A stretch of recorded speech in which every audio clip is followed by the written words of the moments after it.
रात की कसम जब वो छा जाए और दिन की कसम जब वो रोशन हो जाए, और उस जात की कसम जिसने नर और मादा पैदा किए कि तुम लोगों की कोशिश तरह तरह की है।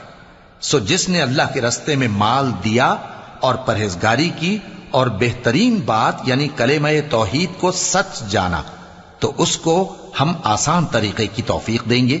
और जिसने बुख्ल किया और बेपरवाह बना रहा और बेहतरीन बात को झूठ समझा, तो हम उसे रफ्ता रफ्ता सख्ती में पहुंचा देंगे।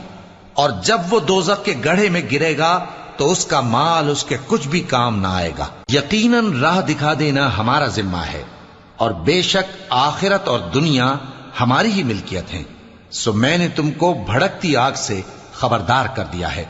उसमें वही दाखिल होगा जो बड़ा बदबख्त है, जिसने झुटलाया और मुंह फेरा, और जो बड़ा परहेजगार है वो उस